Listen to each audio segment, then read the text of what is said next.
Hi, folks. Welcome to some more discussion on workplace violence. One of the things that alarmed me when I did some research here is, we all know about the concept of violence in the workplace and how it can happen through bullying and harassment, whatever, right? But it's even more common in Canada than it is in the U.S. And that was kind of scary. Almost 20% of the physical assaults, robberies, and sexual assaults happen in the workplace. So you have to be mindful of that and say, you know what, we hear about all these things in the news, right? About people who are being assaulted and robbed and abused and stuff like that. And this is, just people doing it at random, but not in a workplace. So just think, there's a whole little group or whole little world out there where it's happening in the workplace to the tune of 20% of it. So that's kind of scary. In 2007, two-thirds of all workplace violence was committed by a person known to the victim.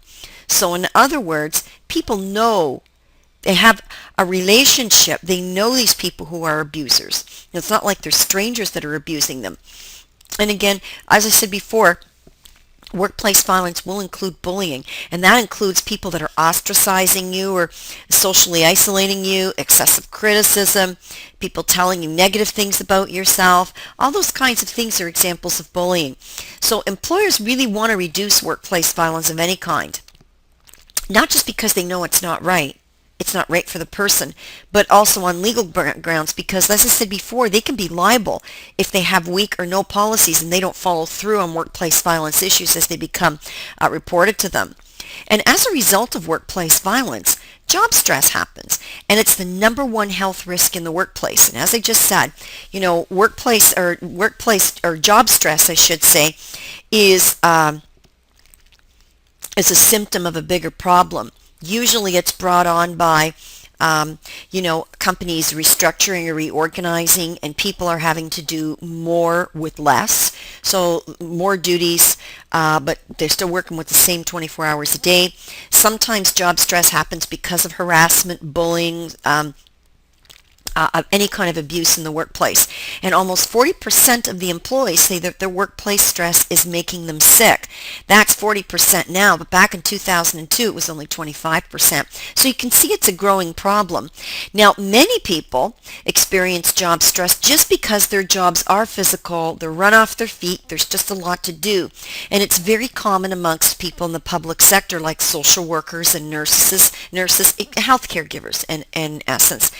Employees are suing employers, and some are winning if their job-related stress happens as a result of something that the employer could have prevented, like, say, bullying or harassment of employees. So employers are being held accountable for employees who create what we call poison work environments. So work environments where they are violent, the employees are violent.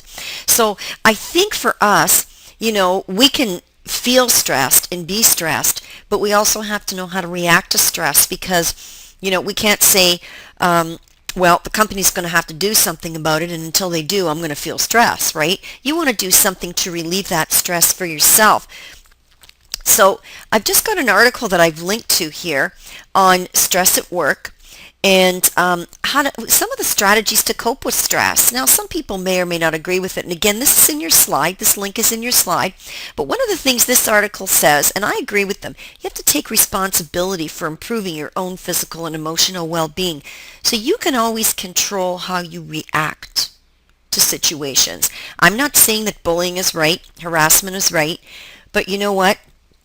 You always have to make sure that you do the right things. And if you're being harassed or bullied, you have to report it. Okay? Okay. Avoid pitfalls by identifying knee-jerk habits, negative attitudes that add to the stress you experience at work. So don't wallow in your own stress. I'm so stressed, I don't know what to do about it. Don't kind of like over-identify with it.